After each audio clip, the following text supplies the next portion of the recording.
श्री राम ज्योतिष India YouTube channel में सभी ज्योतिष प्रेमियों का स्वागत है।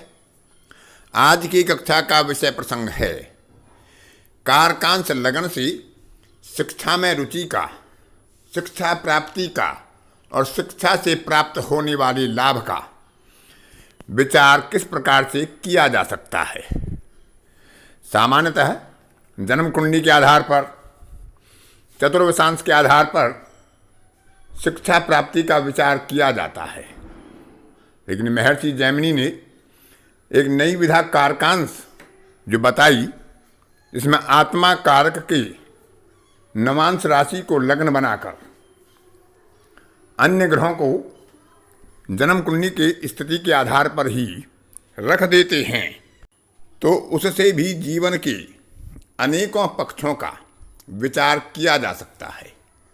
सामान्य रूप से कारकांश के आधार पर व्यवसाय में निर्धारण करने में बहुत अच्छी सफलता प्राप्त होती है, लेकिन व्यवसाय की सफलता भी जातक के ज्ञान, बुद्धि, कौशल और शिक्षा के ऊपर ही निर्भर होती है। कभी कभी कोई व्यक्ति शिक्षा कुछ ग्रहण करता है, व्यवसाय अन्यत्र ग्रहण करता है, जिनमें तालमेल नहीं होता। तो उचित होता है कि जो व्यवसाय जातक को करना हो, उसी क्षेत्र में उसकी विद्या हो, तो उसे भरपूर लाभ अपने व्यवसाय में प्राप्त होगा। वह अपने व्यवसाय में अच्छी तरह से सफलता भी हासिल करेगा।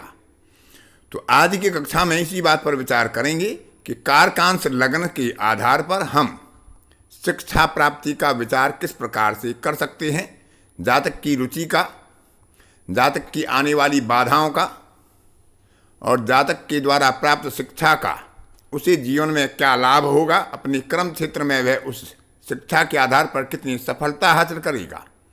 इन सब बातों का विचार आज की कक्षा में करेंगे। जन्म लगन की भांति कारकांश से भी द्वितीय, चतुर्थ और नवम भाव से शिक्षा प्राप्ति का विचार करना चाहिए।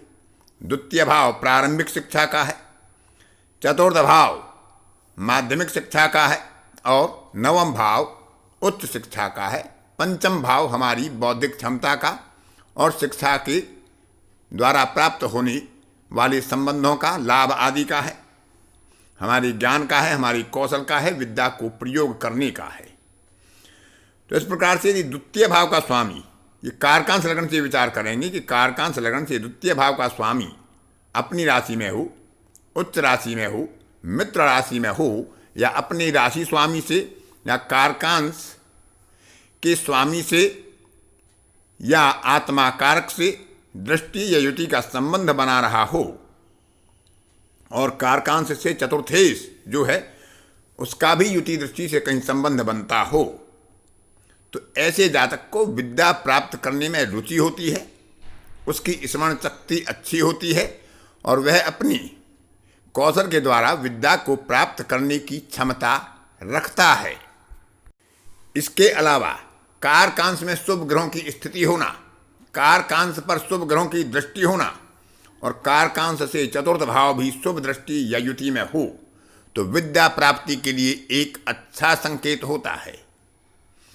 प्रारंभिक शिक्षा बताया कि द्वितीय से, माध्यमिक शिक्षा चतुर्थ से और उच्च शिक्षा का विचार नवम से करें। यदि इन भावों पर या इन भावेशों पर कोई अस्त या वक्री ग्रह विराजमान होता है, तो अपनी दशा अंतर्दशाओं में वह किसी न किसी कारण से विद्या प्राप्ति में व्यवधान भी पैदा करता है। यदि ऐसी स्थिति द्वितीय भाव पर होती है तो प्रारंभिक शिक्षा बाधित होती है। यदि ऐसी स्थिति चतुर्थ भाव पर होती है तो माध्यमिक शिक्षा बाधित होती है, और यदि ऐसी स्थिति नवम भाव पर होती है तो उच्च शिक्षा बाधित होती है। अब यहाँ पर यदि वक्री ग्रहों का, अस्त ग्रहों का ज़्यादा प्रभाव होता है तो व्यक्ति अपनी रुचि के अनुसार अपनी विद्या पूर्ण नहीं कर पाता है। पंचम भाव का विचार करें। पंचम भाव यदि पाप प्रभावित हो, पाप ग्रहों के मध्य में हो, या उसका राशि स्वामी वक्री हो, तो भी जातक जो अपनी विद्या प्राप्त करता है उसका समुचित लाभ प्राप्त नहीं कर पाता है, आंशिक लाभ प्राप्त होता है या उसे अपना क्षेत्र परिवर्तन करके अन्यत्र किसी दूसरी विद्या को हासिल कर अपना व्यवसाय निर्धारण करना पड़ता है।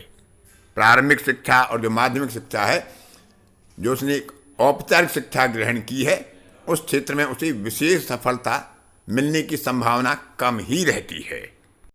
अब विचार करते हैं कि किस विषय में जातक को विद्या प्राप्त करनी चाहिए जो उसके लिए अपने व्यवसाय में, अपने जीवन की वृत्ति में सफलता हासिल करने में सक्षम हो सकता है। तो कारकांश या कारकांश से पंचम भाव, दोनों भावों को देखें। वहां पर जो ग्रह बैठा हो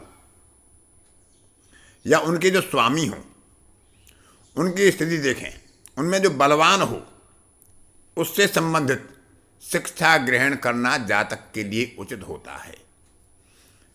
यानी कारकांश लगन का स्वामी, कारकांश लगन से पंचम भाव का स्वामी, या इन दोनों भावों में, कारकांश लगन में और कारकांश से पंचम भाव में कोई ग्रह बैठे हों, तो इन चारों ग्रहों में जो बलवान हो, किसी अन्य ग्रह के साथ हो, शुभ ग्रहों की दृष्टि या युति में हो, या विशेषकर अपने भावेश से दृष्ट हो, तो यहां पर फिर विचार करना चाहिए कि जैमिनी दृष्टियों का ही उपयोग करना चाहिए। यानी कि स्थिर राशि का ग्रह चर राशि में बैठने वाले ग्रह को देखता है अपने बराबर वाली राशि को छोड़कर, इसी प्रकार चर राशि में बैठने वाला ग्रह अपने बराबर वाली स्थिर राशि को छोड़कर अन्यत्र तीनों राशियों पर दृष्टि डालता है। द्विस्वभाव राशि में बैठने वाला ग्रह अन्य तीनों द्विस्वभाव राशियों पर अपनी दृष्टि डालता है। ये आप सभी भली भांति जानते हैं। तो सूर्य यदि ऐसी स्थिति में होगा, वह पंचमेश हो या कारकांश लगन का स्वामी हो, उनमें बैठा हो बलवान होकर, तो जातक को राजनीति, प्रशासन, वनस्पति शास्त्र और औषधि शास्त्र से संबंधित विद्या प्राप्त करना उचित रहता है। सूर्य के अनेकों कारकत्व होते हैं, वो पीछे बताए भी जा चुके हैं, उनका भी विचार आप कर सकते हैं। यदि वह ग्रह चंद्रमा हो तो संगीत, साहित्य और ललित कला के क्षेत्र में जातक को अच्छी सफलता प्राप्त होती है। यदि वह ग्रह मंगल हो तो सैन्य शिक्षा, कानून की शिक्षा, खेल की शिक्षा, पर्वतारोहण की शिक्षा, शल्य चिकित्सा आदि कार्य में सफलता मिलती है। तकनीकी ज्ञान में भी ऐसा जातक सफलता हासिल करता है। यदि वह ग्रह बुध हो तो बुध से संबंधित कारकत्वों का विचार करना चाहिए। तर्कशास्त्र है, दर्शन है, मीमांसा, वाणिज्य, व्यापार, कॉमर्स, इस तरह के विचार किए जा सकते हैं। यदि वह ग्रह गुरु हो तो शिक्षा शास्त्र, मनोविज्ञान, धर्मशास्त्र, वेद वेदांग और वित्तीय शास्त्र, अर्थशास्त्र आदि से संबंधित विद्या ग्रहण कर सकता है। यदि संबंध शुक्र का हो तो होटल मैनेजमेंट, कला का क्षेत्र, गीत संगीत, मनोरंजन, अभिनय, नाट्यशास्त्र आदि में सफलता हासिल कर सकता है। यदि वह ग्रह शनि हो तो पुरातत्व, इतिहास, पुरानी चीज़ों का संग्रह करना, लौह और चर्म शास्त्र संबंधित, मशीनी से संबंधित व्यवसाय या शिक्षा उसके लिए उचित रहता है। यदि वहाँ राहु का प्रबल प्रभाव हो तो विश्व विज्ञान, जासूसी आदि से संबंधित या राहु की राशि स्वामी या नक्षत्र स्वामी का भी यहाँ पर विचार किया जा सकता है, क्योंकि राहु और केतु छाया ग्रह होते हैं, तो वे अपने राशि स्वामी, अपने दृष्टा और युति के स्वामी का ज़्यादा प्रभाव प्रदान करते हैं। केतु से धर्म प्रबंधन, अध्यात्म शास्त्र, शस्त्र विज्ञान, विस्फोटक पदार्थों का निर्माण आदि का प्रयोग किया जा सकता है। तो इस तरह से जहाँ राहु और केतु का विचार आता है, राहु और केतु जहाँ बलवान होते हों, बैठे हों पंचम भाव में या कारकांश लगन में, तो उनसे संबंधित राशि स्वामी, उनके नक्षत्र स्वामी, उनको देखने वाले ग्रह और उनके साथ बैठने वाले ग्रहों में जो बलवान हो उसका विचार भी किया जा सकता है। तो इस तरह से कारकांश लगन के आधार पर भी हमें विद्या का विचार करना चाहिए, शिक्षा का विचार करना चाहिए, क्योंकि कारकांश लग्न से हम व्यवसाय का निर्धारण करते हैं। तो व्यवसाय और शिक्षा में यदि एक रूपता होगी तो वह शिक्षा व्यवसाय करने में जातक के लिए अधिक लाभदायक साबित होगी।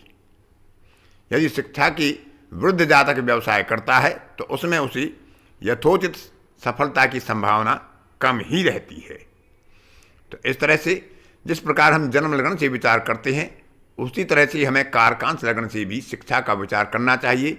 अन्य विषयों के विचार के बारे में भी आगे आने वाली कक्षाओं में विचार करेंगे कि कारकांश से विवाह का, भौतिक सुख समृद्धि का, गृह भूमि भवन वाहन का, बाहरी यात्राओं का, विदेश से संबंध का, विदेश में निवास का, सभी प्रकार के संबंधों का विचार किया जा सकता है।